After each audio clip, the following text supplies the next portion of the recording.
Hello, everyone. I do hope you enjoy the short story I've prepared for you today. Also, we are getting close to hitting the 10K subscriber milestone, so if you do enjoy this type of content and want to see more, make sure to subscribe and like the video. One last thing before we start. I just wanted to extend my appreciation to all the authors whose stories I am allowed to use. Do make sure to go support them. Their links can be found in the video description. Now, without further ado, let's get to this story. Enjoy.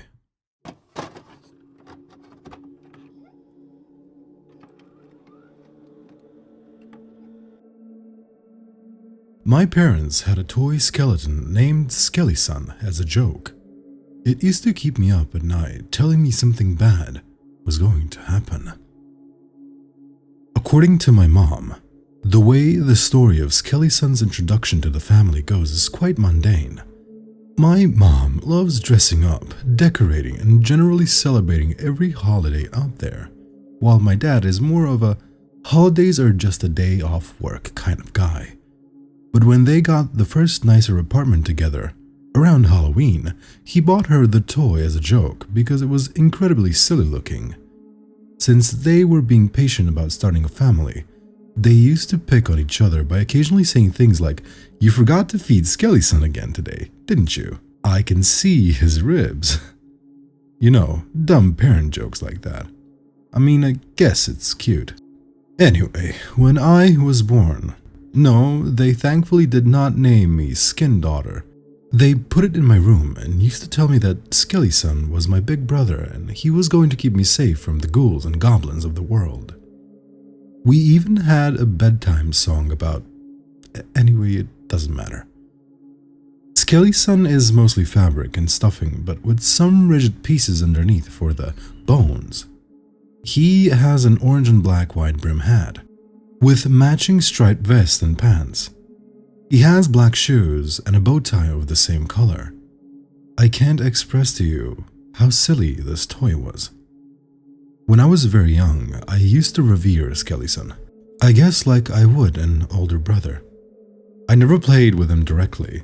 He was only ever involved in make-believe in the role of advisor or wise man to the other toys.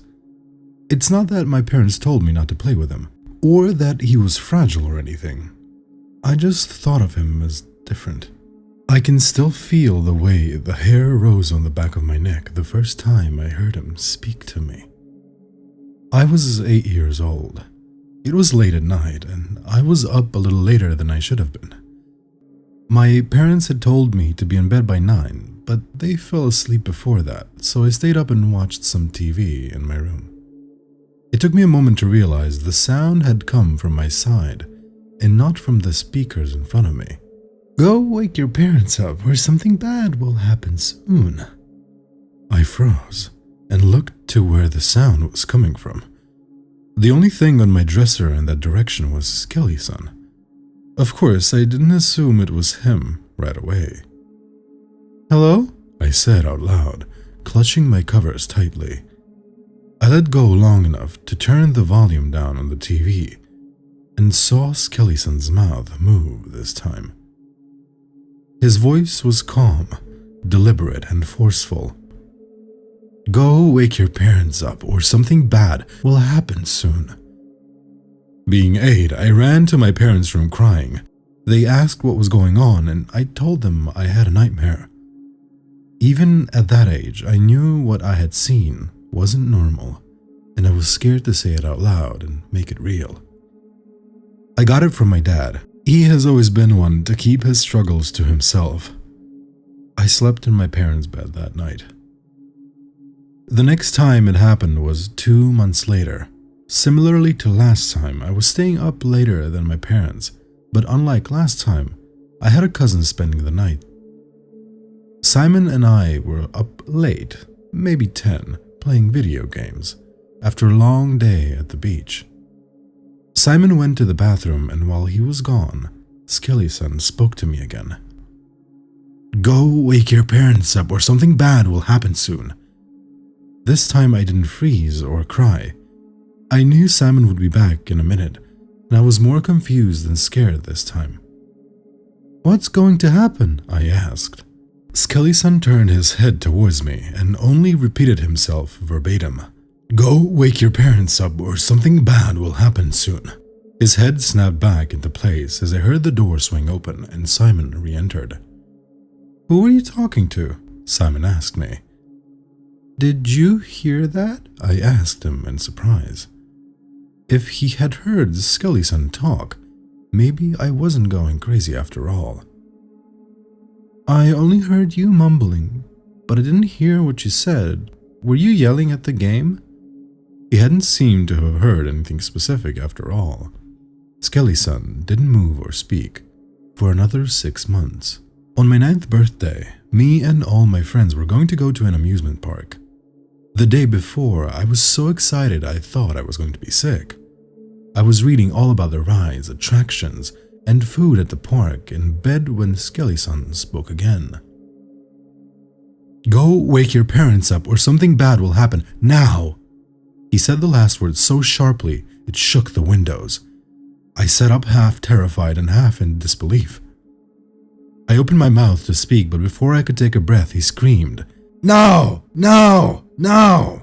The shockwave from his voice scattered the dust in my room and almost knocked me off my bed. I took off running.